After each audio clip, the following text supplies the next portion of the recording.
Welcome, guys. It's good to have you all here today, and we're pretty excited, aren't we, guys? We're pretty excited. Yes. Yeah. Definitely. I appreciate you all coming on the call. We're live over YouTube, LinkedIn, Facebook, and Twitter.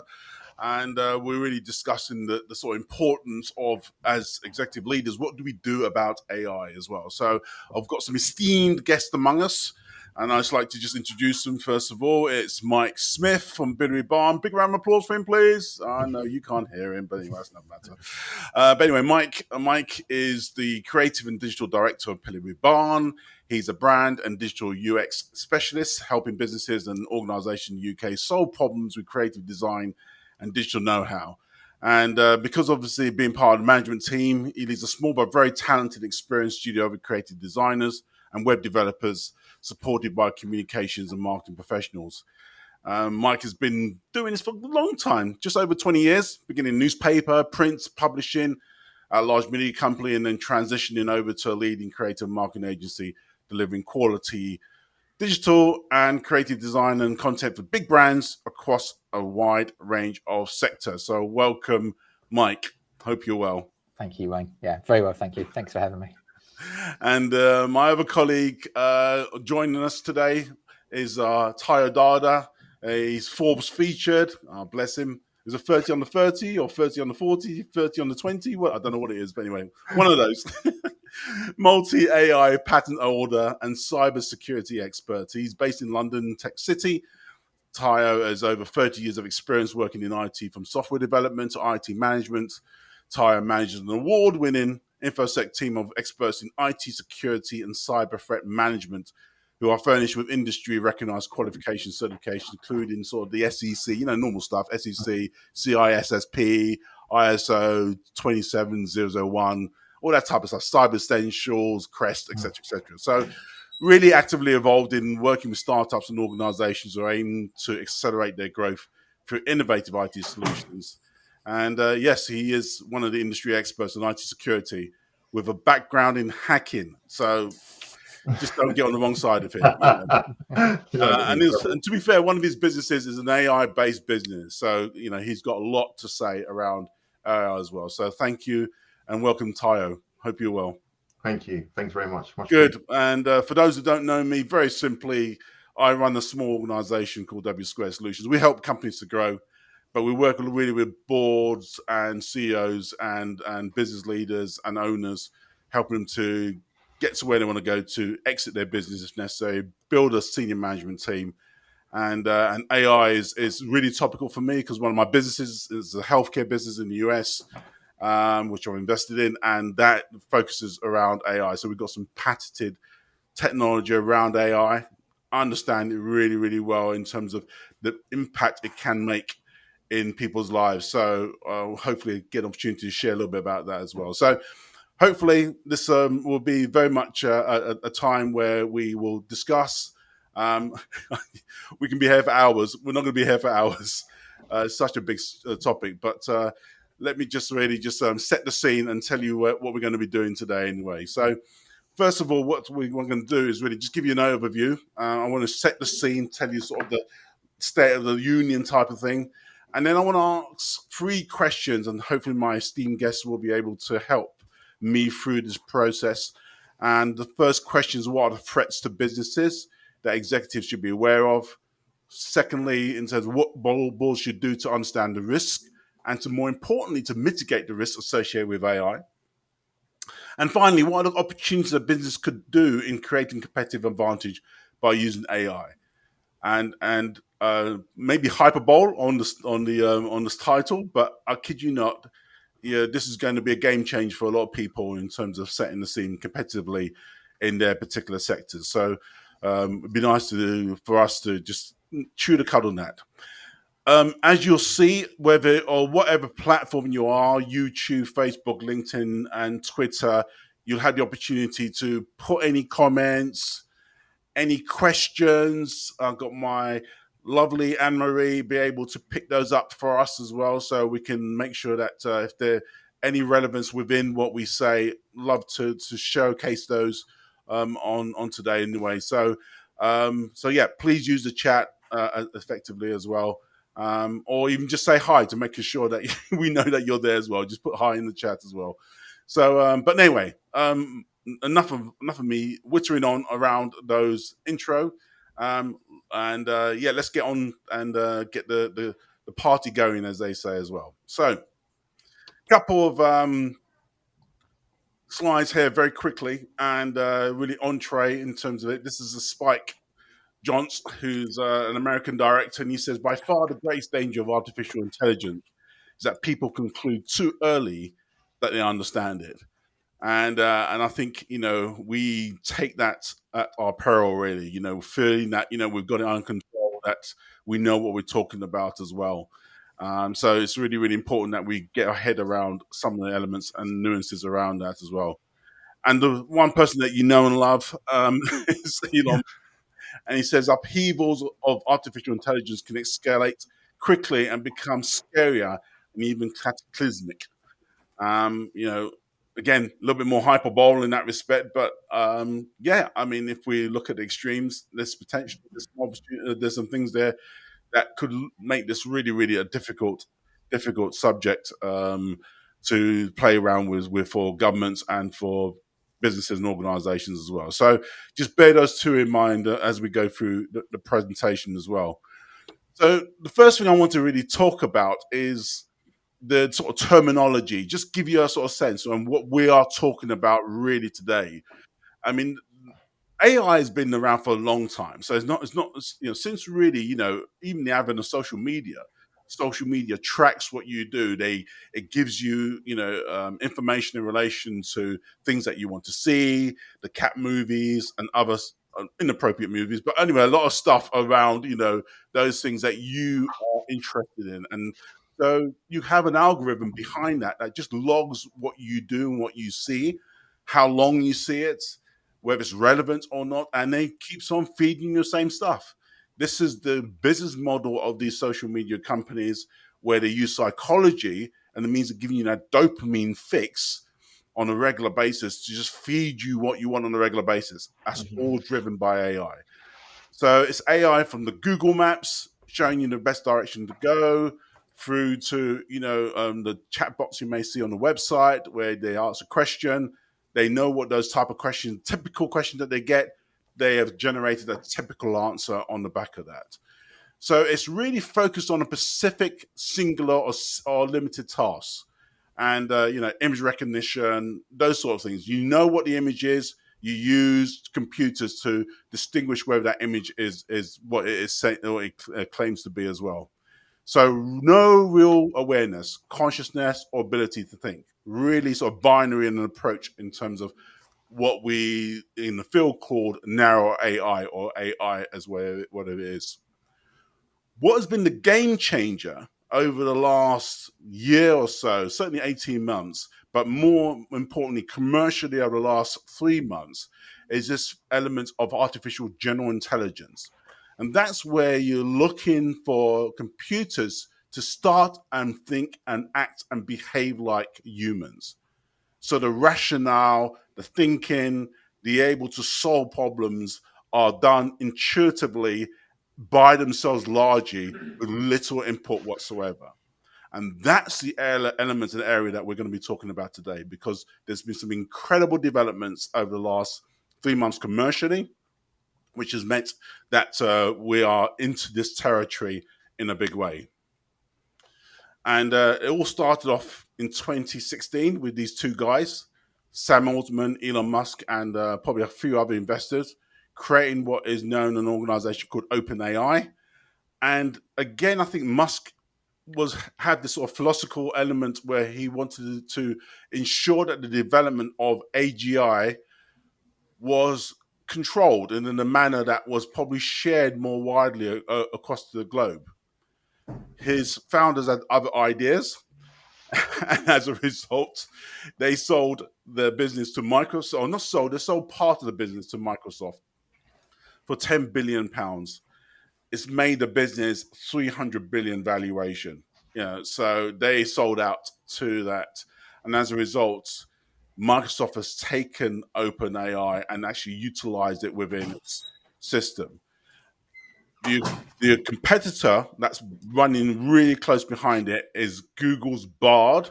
And again, both these you can have a look at in your own time. And other terms that you, as a board member or executive leader, should be aware of. I just want to just share those with you before we get straight into the discussion. ChatGPT, which is a product of OpenAI. GPT4, which is son of ChatGPT, which is an opportunity to get closer to that autonomous element of human type reasoning and behavior, and GPT-5 coming on the back of that really fast. AutoGPT and other similar names are called what they call AI agents.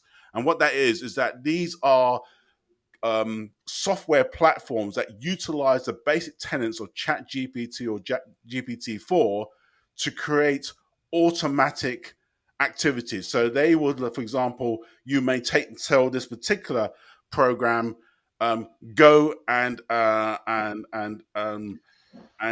deposit $1,000 into my bank account from a particular several accounts, whether it's savings, etc., whatever. So it will automatically, from your command, go into your account using your login details, take the information, take the money out, go to someone else and put the money in there. So it will basically automatically utilize other systems, other computers to achieve the task that it wants to achieve. And that is where everybody gets scared. So ultimately, I just wanted to talk about that. The underlying element, which is even making this, and they're all coinciding at the same time, all these technologies are coinciding at the same time, is quantum computing. And the quantum computing element is where you now have supercomputers. For example, IBM have just launched their, I can't remember the time, maybe able to tell me, but in November, I think I should know this really. But anyway, a supercomputer in November, but it's 3 times more powerful than the one they created in 2021. So the development of quantum computing over our standard computers and our computers is meaning that really we are now accelerating the opportunity for these platforms, AI platforms, to analyze, crunch, utilize data far, far more than we've ever had before. So hopefully that sets the scene. Thank you, Mildred, for that comment and encouragement. So thank you for that. And let's get into what we're trying to do as well. So again, let's open up the discussion. And let me go to Tyra first in terms of, you're the cybersecurity expert, and the Green Reaper sometimes people call it, So, tell me, what are the threats to businesses that executives should be aware of? Great question. There's a couple of threats. So rather than just looking at the cybersecurity angle, there's also other threats that businesses are going to experience when it comes to AI and the use of AI within businesses. Now, forgive me for stuff I always say to anyone that I've never met for the first time. Forgive me for stuff you know already, but I'm going to say to make sure there's no ambiguity. The thing about AI, AI is primarily concerned with processing an input and creating an output out of it, which is akin to every business under the sun. Every business has an input, whether it's a software piece. By software, I'm not talking about a computer program, but something which could be a piece of information that a business takes in and then it processes it and then deals with it. Or it could be a piece of hardware, which could be a car, so having to deal with car parts and produce a car at the end of it. Or a consultancy firm, the input is a client's got requirements, and the client, those requirements has to be fulfilled to produce an output. So the issue that you've got for there's multiple threats. The threat for on a micro level, in terms of for an individual business, is that businesses live off innovation, or live off an ability for them to be able to process information quickly enough to be able to gain insight from the information, to then be able to make a decision based upon the information that's been received at the beginning. The slower that a business processes information means that the business then falls behind the curve of how quickly they can manage and make a strategic decision to give that business that first mover advantage, or the ability to be able to pursue and get a step in front of the other businesses in that market. Sure. So the primary issue for a business that isn't using AI right now, or the potential threat, is that businesses that are using it will have the ability to be able to process information a lot quicker, the mundane pieces of information that come in at a much, much higher rate, be able to make better business decisions a lot quicker, that can lead to new strategies, new innovation, leaving the laggards or the businesses that aren't innovating, that are archaic and antiquated, behind. And that by far is the biggest threat.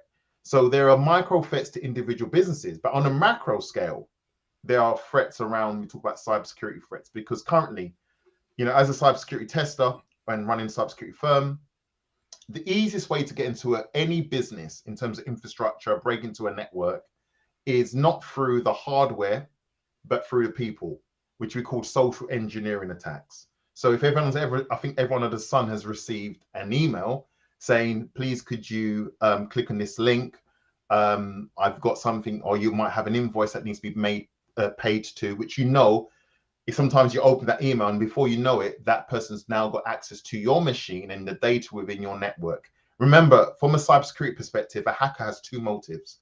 Motive number one is to gain access to your information, and motive number two is to prevent access to your information for others to be able to consume it. Yep. So taking your website down is preventing access, or gaining access to your information, like all the attacks that we've seen around the world. I'm not going to mention particular platforms because we're on them.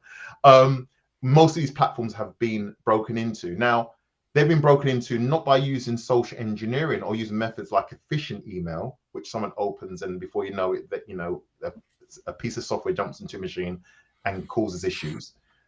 But there's so many common phishing attacks that are happening now with the advent of, or the advance of programs like ChatGPT that try and have a natural language approach to dealing with data, in terms of they try and speak like a human speaks. And you mentioned very clearly like the Turing test, which is a very, very famous test created by Alan Turing, who obviously created the Enigma machine. And he said, if someone can sit on one side of a wall and another person on a computer be sitting on the other side of that wall, there'll be one day where the person who's on one side, a real person, won't be able to differentiate if the person on the other side of the wall is a computer or a real person. So that's the Turing test. And we're very close to that right now, where we have ChatGPT that is able to write conversations, and I hope I'm not talking too long, but able to write conversations very, very coherently and very, very close to how we talk. So it talks almost on a colloquial level, where it's talking on, it's not using slang, but it's using the language that we use today. So if you receive an email from a computer using ChatGPT, a hacker could send millions of emails to different people. That is all scripted. It gets your email address from LinkedIn, it gets the information from Gmail account or somewhere online.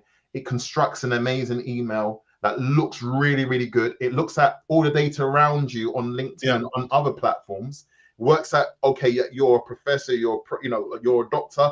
Okay, Dr. Wainwright, he's a doctor. Therefore, let me speak to him about sciences and say, hi, Dr. Wainwright, we're doing a new science project where we're acquiring investors. Would you like to put £5,000 of investment into this project by clicking this button, right? That can be constructed in ChatGPT for millions of users. And that's a huge threat. So social engineering threats are going to be by far probably the biggest threat when it comes to breaking into a network, gaining access to a network. So there are threats on a macro and a micro level. But I'll probably stop there so I can give my... No, it's, I mean, I heard the other day and it just freaked me out really. And especially for the sort of the elderly folk in our, and even, parents really. And there was one particular story where an individual, because obviously all of us now, I mean, this stuff is being broadcast social media wise on all the platforms. And somebody can take that information, your voice. Yes. And about literally 5 seconds of a snippet. Yes. And create a whole narrative of your voice, intonation, tone, turn that into a distress message, find your telephone number of your next of kin and phone that next of kin saying, "Oh, I'm in distress. I need some money. I need this and whatever." And this happened to one person about 3 weeks ago.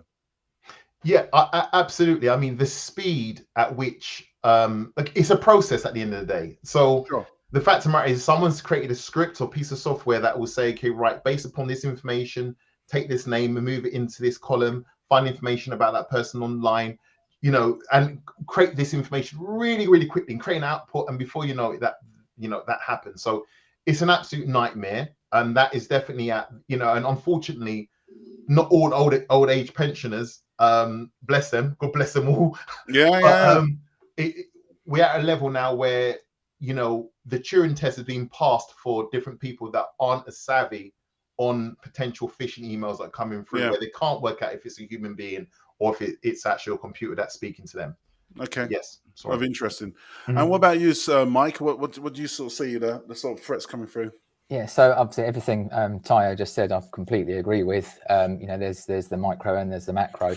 But speaking from a slightly less technical background and speaking from the area where I do most of my work in creativity and digital marketing, some of those threats and risks to people in our industry are more heavily focused around sort of the data privacy, data discrimination areas. Yeah. So we'll have marketers in the industry who have spent most of their careers manually analyzing data and working out how to best use that data to better target our audiences in marketing and advertising.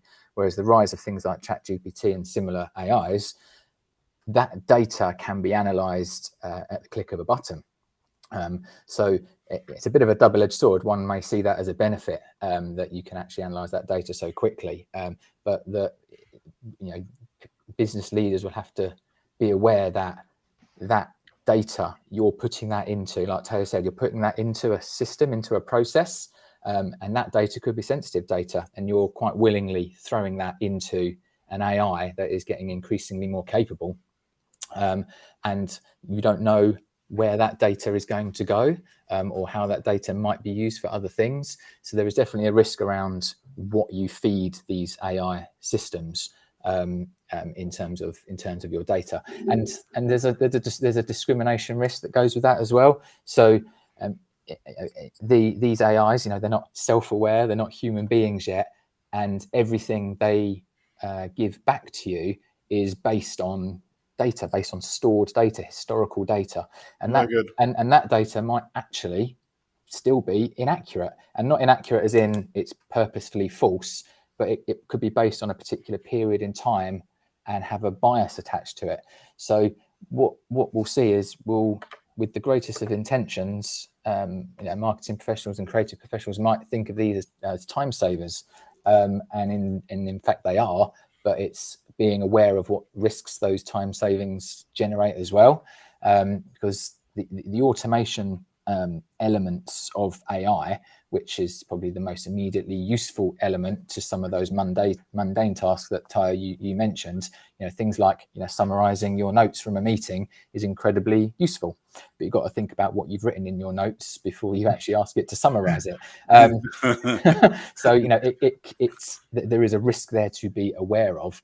But from a creative standpoint, trying to think less technically, creative individuals, which is part of what I do here, is the automation has been ongoing for some years in terms of the automation and the AI capabilities in creativity. In terms of AI will now generate images pretty darn well, almost to the point where it's almost indistinguishable from a real image.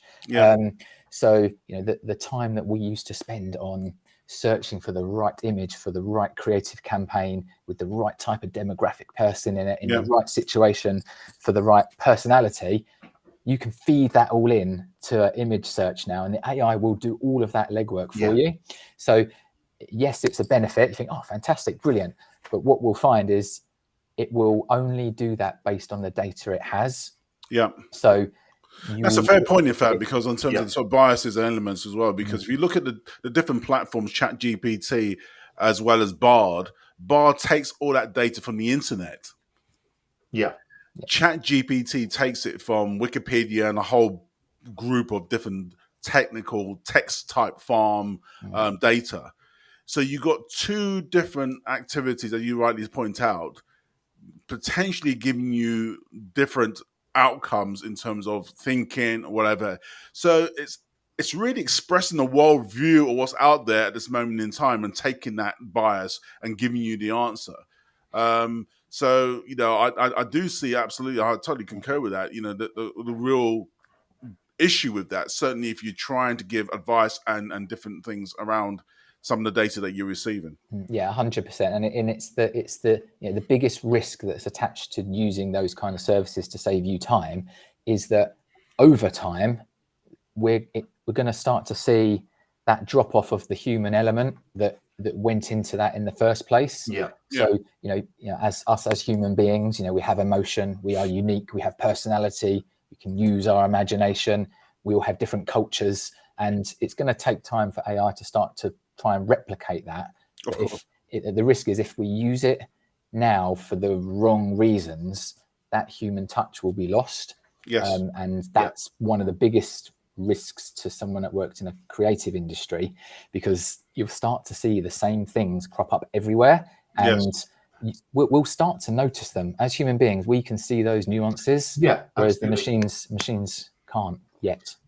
It's a great point. I mean, I think it's a great point because, like all supervised and unsupervised machine learning, you know, let's just be clear about machine learning. So machine learning looks at patterns or looks for patterns and identifies patterns, and then based on the patterns it's identified, is able to say, as we've already worked out, this pattern is over here, we guess the pattern's going to be like this over here. So just like, you know, Dr. Wainwright rightly mentioned with Netflix, if you look at Netflix and you look at a particular program or any other streaming TV application, it will feed you what you've been looking at before. And so the same thing will happen in business with AI platforms, where you'll be asking for the same information, it's pulling from the same set of information, and it will start to be normalized information when you're seeing the same content reproduced over and over again. Even though the sentence might change, it's the same information that's being reproduced over and over again. Yeah. And it's not always accurate. This is garbage in, garbage out. That's what we do. Yeah, that's right. Yeah, there you go. So, for example, I put, you know, someone wanted to do a quick bio on me for a pitch deck, for example, which actually, not even an example, it's a real case from yesterday. And they put my name in on LinkedIn, on ChatGPT, or Bard, sorry, funny enough. And it said, I've got 2 patents, and it said I had 10 patents. And then it said that I'm top influential, you know, I'm Nigerian born, I was born in the UK. So it's like, where are they getting all the information from? There you go. It's not actually true. It's not actually factually true.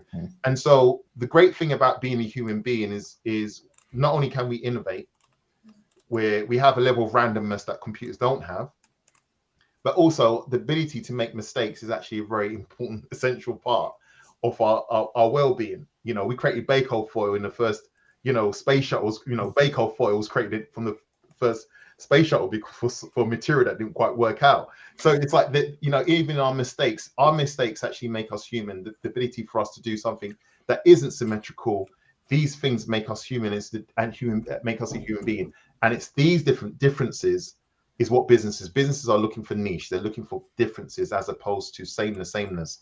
One thing that I always say all the time is too much information is no information. We're getting to a place right now where if you throw so much content, we're not absorbing enough content. Right now we're being thrown so much content that we have the inability to absorb and maintain information for long enough, for short periods of time. That's why we've got all this short form video, Instagram kicking in. And the reason why we have that is because we're getting thrown so much data. So if you're getting thrown so much of the same data over and over again, what will happen? Apathy will kick in, and before you know it, the consumer buying decisions are going to go down a pan. Your business is being seen to be the same as every other business under the sun, and it just causes an absolute issue. Can you just touch on, both of you, and maybe you want to start that with this element, Mike, and that will probably nicely feed into our next question in terms of what boards should do in terms of just prepare themselves, etc. And I'll give you an example that probably set the scene.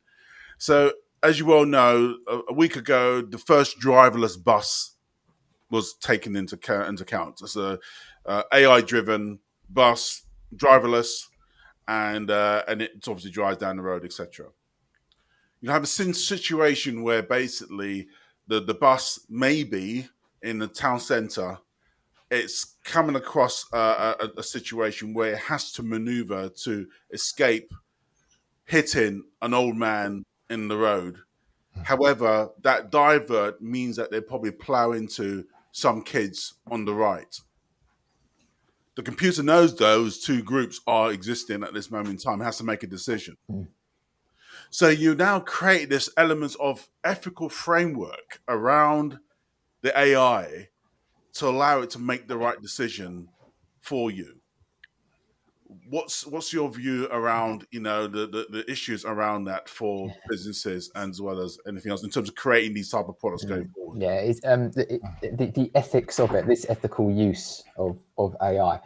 That story you just told, Wayne, reminds me of a film I'm sure we all watched years ago called I, Robot, which is a Will Smith film, and that exact question or item of discussion came up in that film where the robot had to a car had driven into a lake, and the robot had to make a choice of whether to save the adult or the child in the back seat, and it made that decision based on a probability percentage of who was more likely to survive if he tried to save them.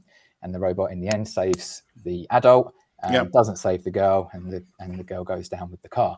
And it was all this question on the ethics of a machine versus a human, to say that if that was a human in that situation, there would be no second thought, they would save the little girl.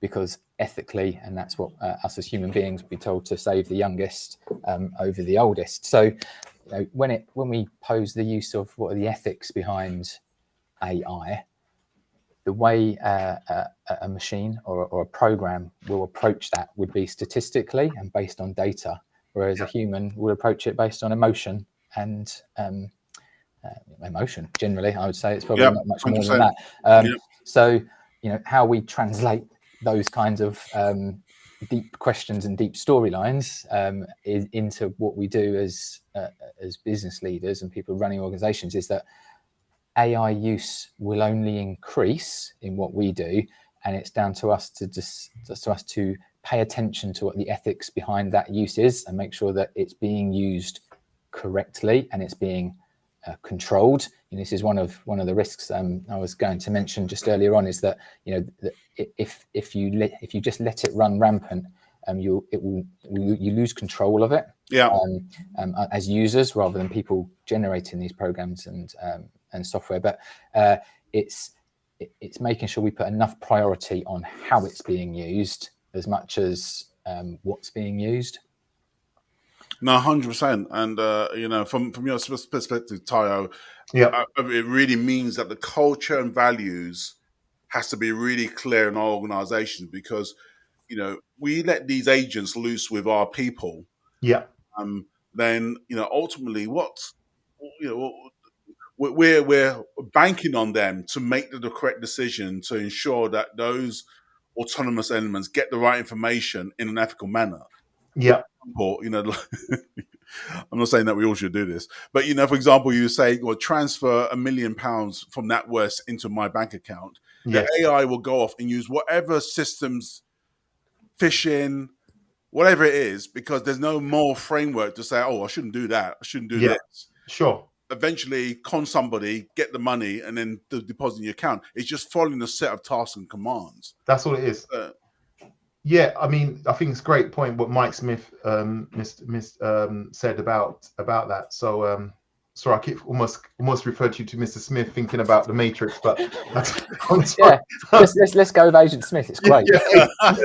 I'm really sorry, which is why I know I digress. But absolutely, before going off on a tangent. But what it is, it's a great point. I think what you mentioned there, you've got absolutes and you've got absolutes combined with ethics, and that's the issue. Computers are not ethical. They're designed not to be ethical. Garbage in, garbage out. What you feed it, it will do what it can do with it. Okay, and I think that conundrum's come up several times. Funny enough, I've got there's a friend of mine, and she actually works for a company that's doing self-driving cars in the UK, and everything is very hush hush. And they actually have to use what's known as assisted intelligence. And this is a form of AI because, you know, just to be super clear, there's two within AI. You have machine learning, where you have supervised machine learning, where you tell the computer this is what a cat looks like. So if I show you another animal that's got 4 legs, some fur in it, 2 eyes, and looks like this, you will know it's a cat. And this is what Or tiger. and that's known as supervised learning. You're telling it what it is. You have unsupervised learning, which is not as common, but this is where ChatGPT comes in, where you're feeding information that it's never seen before, and it's got to work out what to do. But there's another school of thought where this is where the ethical side, if there is such a thing as ethics in AI, comes into place, where you can use what's known as assisted intelligence, where you tell the AI to go off and work it out, but AI won't make any decisions until you tell it what to do. So it will say, look, I think this looks like a cat. It's got 4 legs. It's got fur. Is it a cat? And you say, yes, it is.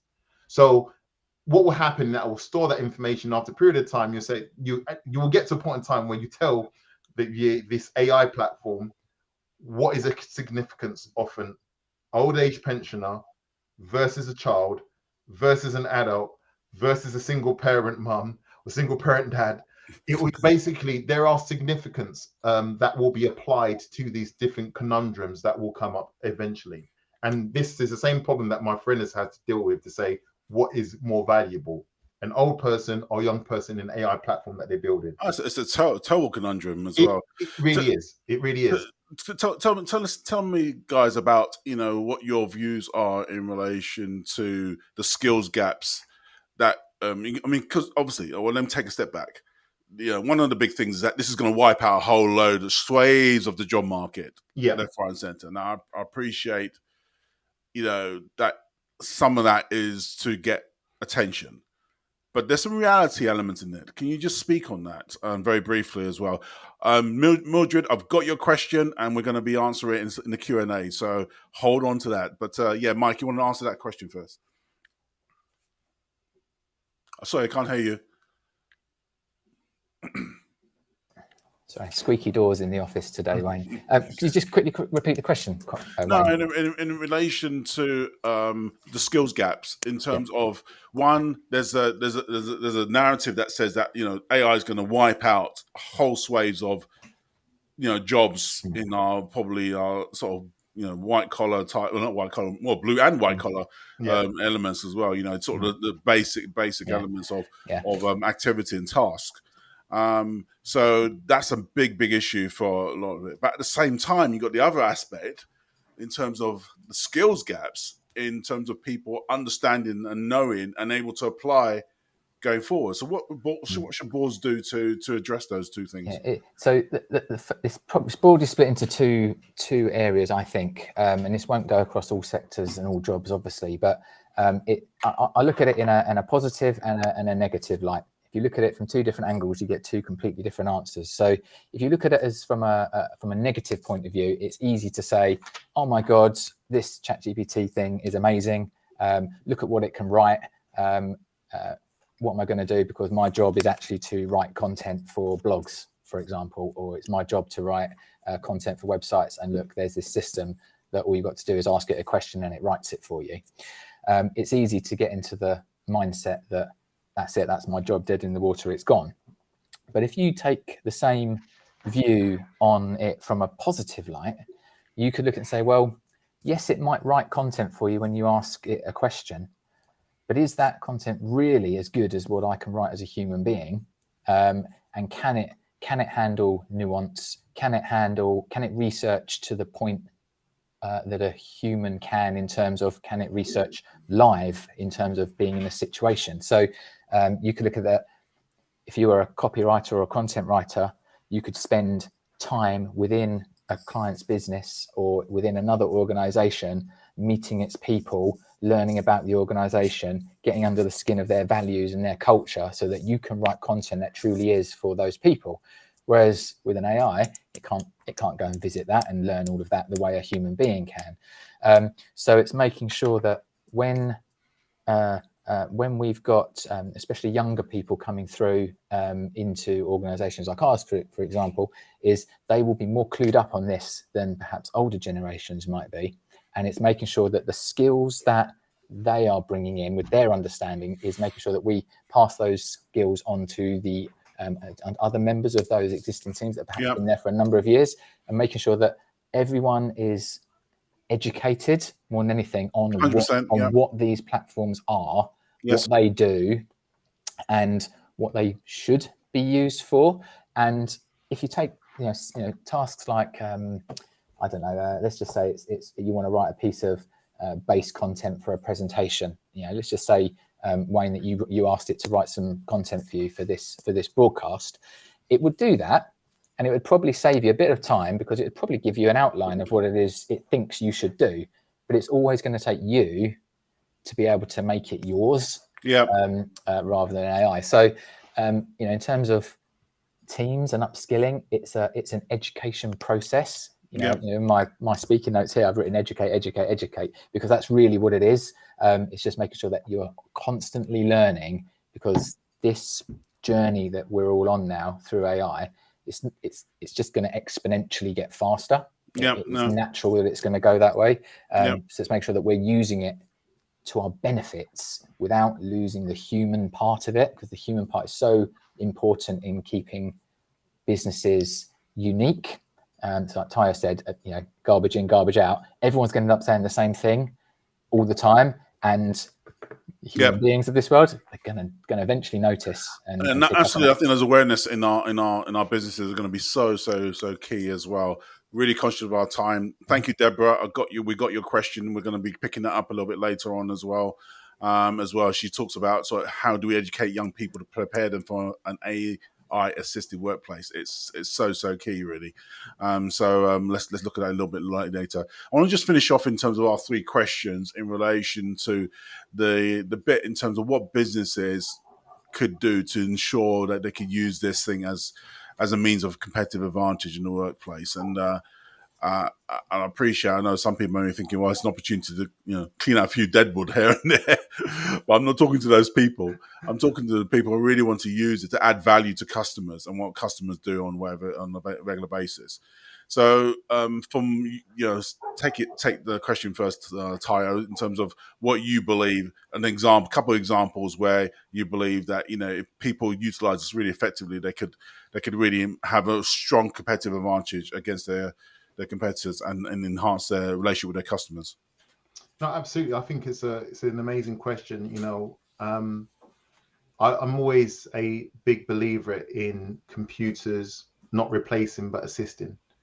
And for me, I always see computers to be serving an ancillary or auxiliary role, where systems can be used to be able to augment what you already do, but do it a lot better, at a speed and at a lower cost. So there's something which you can't take away. I think people getting the people that do well in business or just in life, or those that have a level of excellence and have the ability to say, okay, right, I want to be able to do better. And they'll use the tools to be able to do better. So I think one of the ways in which AI can be used effectively within an organization, let's use some key examples. Like Mike has rightly mentioned, it could assist in content writing, but at the same time, if you have a human being who has understanding of a business and the culture of a business and the ins and outs of how people work, and then that could actually be used as an effective tool to be able to introduce information around research. Rather than you having to research, you can use some of that information that's in there. From what I find out, one of the things I realize is that when you look at a typical working day, you might spend 25 to 30% on administration tasks, which can be automated, and tasks which can also be scripted to a degree. So whether or not it's checking your emails and find out what's pertinent, who you need to respond to, what meetings that you have to go to, that AI could be used in a way in which to be able to be almost like a virtual consultant, something that is able to effectively give you the pertinent or succinct information very, very quickly, so you can make a decision. I understand. Good. Because one thing I always say about any great search engine, let's obviously mention Google. Google imagine this whole room was full of information. What Google does is take the whole room, but gives you that much of it. So it allows you to focus in. And I think that's the thing about AI, if it's used effectively, it allows you to focus very quickly on the tasks that are urgent and important, so you can be able to do them as effectively as possible, rather than spending time using your creative juices on tasks which are more mundane. 100%. So it can definitely be used in that aspect. Mike, what do you say? I completely concur. He's almost taken all the words straight out of my mouth. But it is, I see it as assistive as well. It's all the things in the past that we've spent our time doing, which have always been valid. Things like file management, task scheduling, note taking, summarizing, calendar organization. All of those things that are now made more efficient because you have something that is intelligent enough to plan it for you. It doesn't mean that job is gone. It just means it creates opportunity elsewhere to do something else. So something Tyre said really early on about these creating the headspace for innovation. That's how I see it. These are assistive technologies that are going to help us do other things differently as well. So where some tasks have been replaced, it's going to create tasks and opportunity in other areas. I think about, go back years in my career on doing image editing. I can't count the amount of hours we used to spend editing images in Photoshop for certain tasks, and now it's one button, and it does it for you. And that's not because, and it's not that it's replacing what we do. It does it. It doesn't actually do it perfectly still, but it does a pretty good job.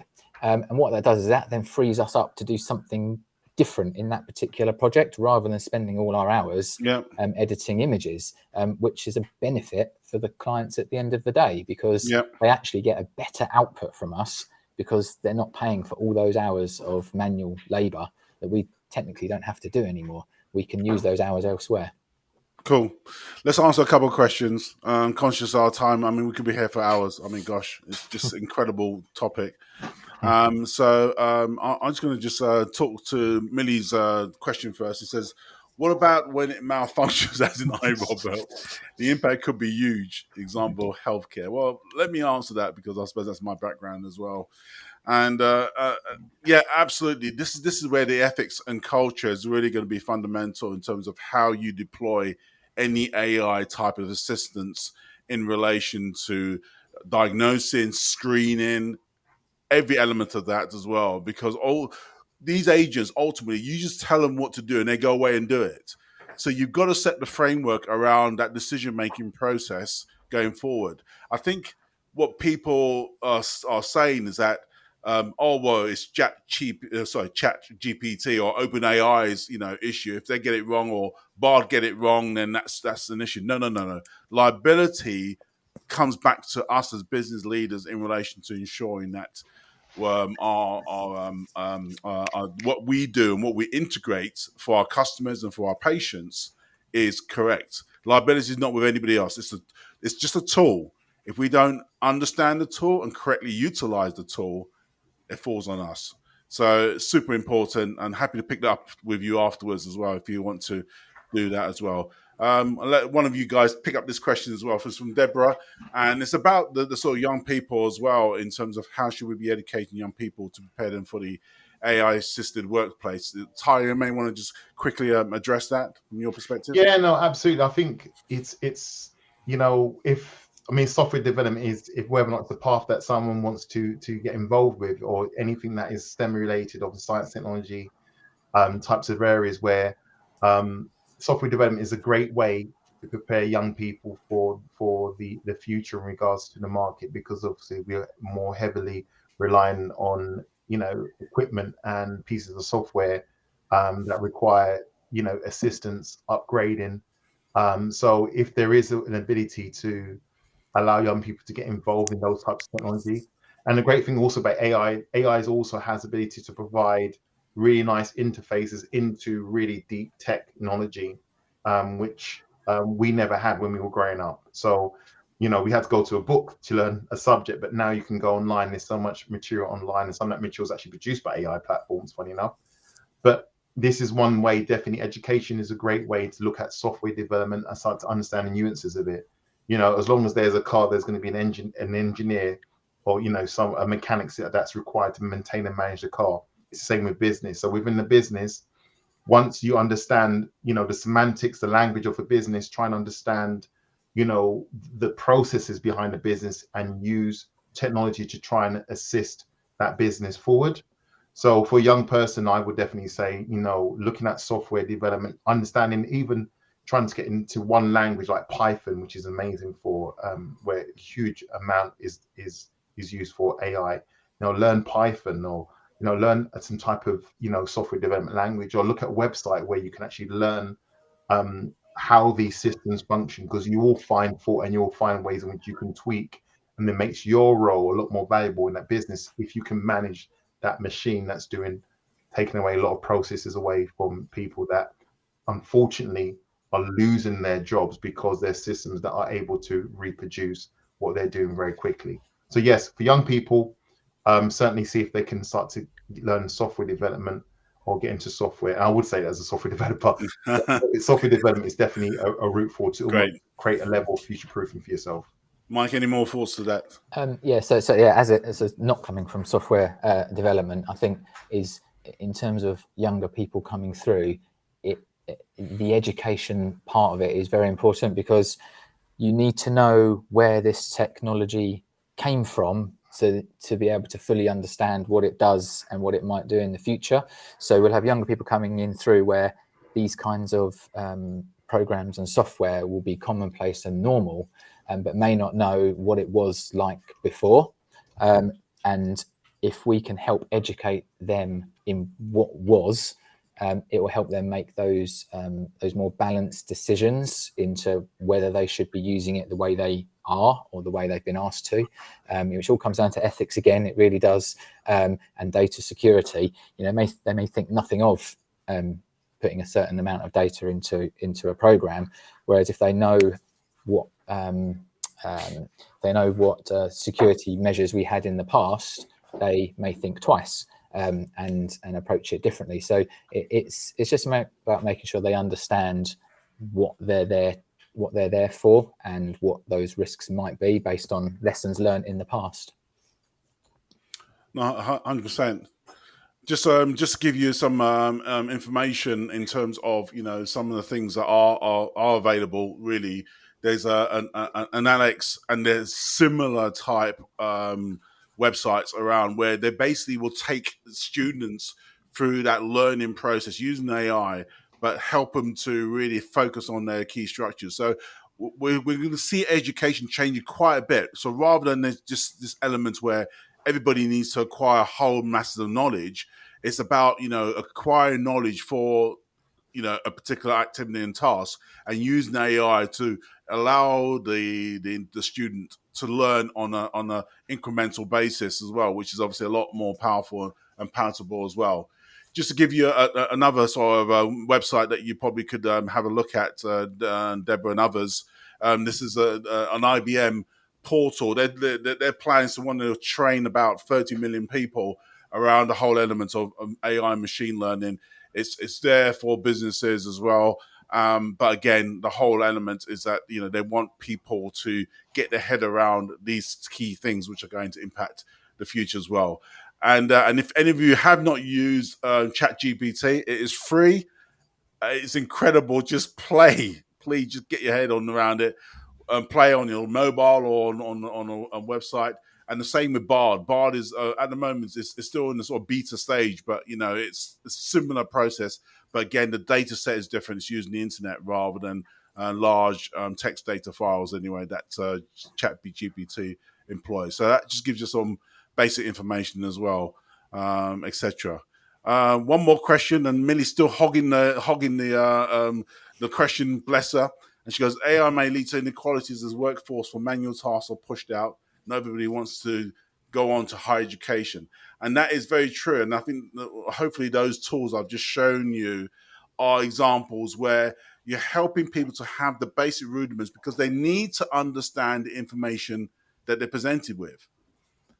If you're asked a question and you're not quite sure the veracity or the foundation of that answer, then you may be making a decision which is not correct. So, for example, in one of my businesses in the US, our AI platform provides an understanding of different drug and drug interactions for a particular patient. And we say to that patient, go and speak to your physician to find out if that particular drug is relevant for you. So that we are forcing the physician and their training to be able to make the right decision on behalf of the patient. Even though the AI is making that made that recommendation, it's about the physician and the training of that physician, which is super important. So I hope that gives you a sort of flavor for what we're talking about. 5 minutes to go. Let me just wrap up and get some final thoughts from my colleagues, and thank you for that, Mildred, as well. Question as well. So let me just finish off by talking about really from a governance perspective, and hopefully those who are leaders as well, and with boards or investment groups who are invested in those, this is going to be a revolution in our businesses as well. And I think we cannot be as leaders have our head in the sand in relation to those things. So I've just got 4 things that you need to take away, if you don't mind. I'm a great believer about taking things away and actioning them. So the first one is really understand how the organization is using AI to relate to customers and suppliers. You cannot have a situation where you utilize an AI, you do not understand the impact or the biases or the nuances, as we already talked about, that is impacting how they do business with you and how they relate to you. And the underpinning of any AI activity, you've got to have a clear culture and ethical values around using AI. Because if you don't, all you do is telling AI to do a particular task, and it may shot over every ethical value that you have in the organization, and then you have to clean up afterwards. And Mike mentioned this point in his narrative. He said you've got to have all your people upskilled. It doesn't matter where they are in the organization. If they're going to have a job today or in the future, they've got to understand where AI fits into them, and in the short term, assisting them effectively. And if they're not able to be upskilled, then obviously, clearly, that role is going to come under threat going forward as well. So, but it does provide additional competitive advantages and enhanced productivity.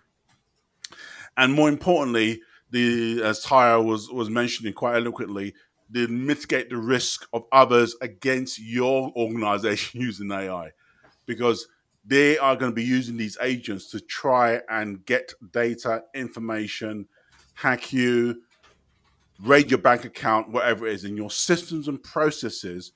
And a lot of it's from human interaction, as we talked about at the very beginning. It's how you have those things in place to ensure that you safeguard yourself against those sorts of things happening, because it's difficult to know what's real and what's not real. And that's the hard part about what this incredible technology is presenting us as well. So hopefully that gives you a sort of flavor going through. Final thoughts, gentlemen. Let me go with Mike first in terms of final thoughts, and we'll wrap up from there. Yeah, they were great 4 takeaways, Wayne. I think everyone will find those really valuable. But sort of my parting words really is that we don't understand it all right now, and there's no way we can, because it's still fairly early. And to coin the title of your webinar, Wayne, this won't lead to the death of business, as long as we all stay really well educated and that we're aware of what those potential risks might be, and seize the opportunities that it does give us to give us competitive edge. So it's making sure that we adequately balance the use of AI tech versus our human input and our human capability and what makes us human. I think if we keep your eyes on that, it won't be the death of business, but you've got to seize the opportunities. Okay. And final 30 seconds, Tayo. No, I was just to concur with what Mike said. I think absolutely, totally agree with that. I think one thing we have to understand is, businesses succeed usually based upon personal relationships within those businesses. And so I think it's so important that we don't lose the human touch. With every platform we use, there is always a human touch in regards to how we interface and how we discuss and how we just converse one with another. So I think it's absolutely key that, if we are trying to drive our business forward, we can use AI as a tool, not as a replacement, but as a tool to be able to augment what we already do and do it even better. And with those sage words, thank you again, folks. I really do appreciate your time today on the call. Thank you for those who have attended. Thank you for the many questions that we've had as well. So thank you for that. Wish you all. Oh, by the way, quickly, let me just rush that on through to have a chat to us. I'll leave the details on to us. If you want to talk about some of these issues, then please reach out to us. But I want to end it there. Thank you very much, folks. Have a good afternoon, and let's keep in touch on this important subject. Speak soon. Cheers. Bye. Thank you. Thank you. Bye.